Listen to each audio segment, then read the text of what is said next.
6 juin 2014. Est-ce la clôture définitive du débat sur le gaz de schiste en France? C'est en tout cas un épisode politique important qui vient de se jouer aujourd'hui. Le Conseil constitutionnel a validé la loi interdisant sur le territoire la fracturation hydraulique. Il s'agissait d'un engagement du président de la République. Du côté des écologistes, on se dit satisfait. En revanche, certains industriels évoquent un rendez-vous manqué, mettant en avant les réserves potentielles qu'abriterait le sous-sol français. Bonsoir David Lefort. Cette question du gaz de schiste divise, on le sait, avec alors cette décision, la France est-elle isolé ou pas? Et qu'en est-il dans le monde et en Europe? Alors historiquement, regardez, qui aujourd'hui exploite le gaz de schiste? Il y a l'Amérique du Nord, le Canada et la Pologne. Mais depuis cet été, la Pologne a été rejointe par le Royaume-Uni, l'Ukraine ou encore la Lituanie.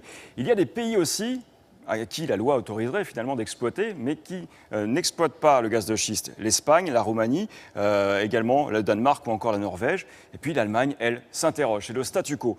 Et pour la France, vous le disiez, eh bien effectivement, elle fait partie des 3 pays désormais, avec la Bulgarie ou la République tchèque, qui interdisent pour 5 ans encore au moins l'exploitation du gaz de schiste. Quid des réserves? Alors il y a 2 mastodontes, vous le voyez, ce sont les États-Unis et la Chine. La France, regardez, affiche bientôt 4 milliards de tonnes dans ces réserves, des réserves qui vont rester pour quelques années encore à 3 km sous terre. Merci David. On l'a dit, les États-Unis ont fait un autre choix. Avec nous en direct, Jacques Cardoz. Bonsoir Jacques.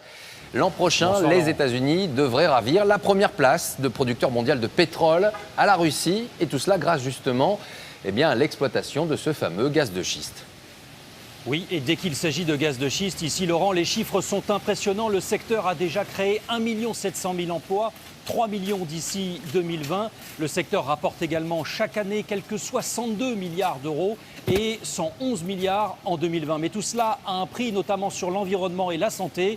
C'est l'objet du reportage que l'on vous propose et que l'on a réalisé avec Régis Massini. Une image classique de l'Amérique. Voilà ce qu'offre la Pennsylvanie au premier regard.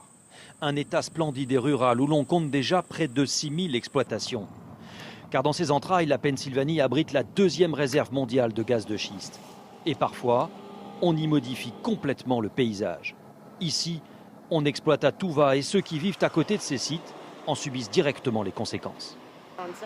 Je suis réveillée tous les jours à l'aube par ce vacarme, c'est ridicule. Le gaz de schiste a tout changé. Oui, ça a tout changé, ça n'a plus rien à voir, c'était complètement différent il y a 15 ans. La maison de Tracy a déjà perdu toute sa valeur. Juste à côté de chez elle, un site d'extraction du gaz va commencer. On prépare le terrain en rasant les arbres de la forêt. On fait place nette. Le site accueillera ensuite les puits pour extraire le gaz. Certains résidents préfèrent carrément renoncer.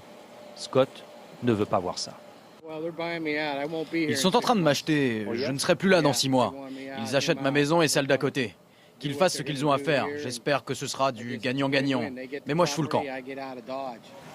Scott recevra un chèque, c'est sûr. Tous y ont droit. Mais pas forcément dans les proportions attendues. Ici, on craint de subir ce que les habitants de la commune d'Avella ont vécu. Un village tout proche, vidé de ses habitants. En tout cas, de ceux qui en avaient les moyens. Janie, elle, ne peut pas partir. Elle vit là avec sa sœur et sa mère. Elle se plaint d'une eau toujours pas potable. On lui avait fait des promesses.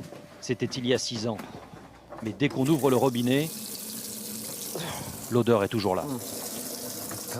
Ah mon Dieu, allez-y, sentez, sentez. C'est comme du gaz.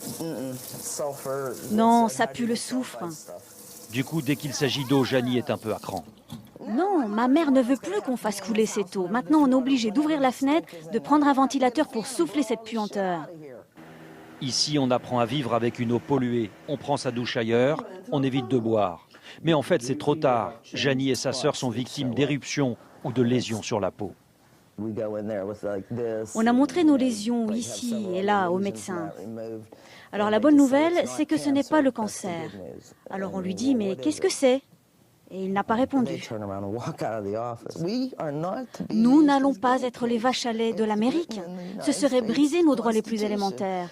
Nous devons avoir de l'eau et de l'air pur, et on n'a ni l'un ni l'autre. L'Agence américaine de l'environnement ne conteste pas la contamination par les exploitations. Certaines entreprises ne respectent pas les règles. La Pennsylvanie vient de réaliser un rapport. On sait maintenant qu'on trouve dans l'eau rejetée de l'arsenic, du benzène, du plomb, de l'acide sulfurique. Les conséquences sur la santé sont alarmantes. Nous avons observé des cas sérieux d'asthme, de maladies respiratoires, de nausées, de vomissements, des problèmes de peau et même des cas de dépression. Nous sommes désormais certains que ceux qui vivent à proximité des sites auront des problèmes de santé à court ou long terme. Alors certains États résistent, comme celui de New York. Si on y autorise la fracturation hydraulique, c'est Manhattan qui serait touché, l'eau potable de 9 millions de personnes. Mais ici, des militants comme Marie se battent contre les exploitations. Elle vient de gagner une bataille judiciaire après 5 ans de procédure. Perdre et céder cette nature à une industrie pour qui rien, absolument rien ne compte à part faire de l'argent, ah non, c'est inacceptable. À New York comme en Californie, l'extraction de gaz n'est pas autorisée, mais les intérêts économiques sont tels que la plupart des autres États ont déjà fait leur choix. Dimanche soir, les états-majors politiques et les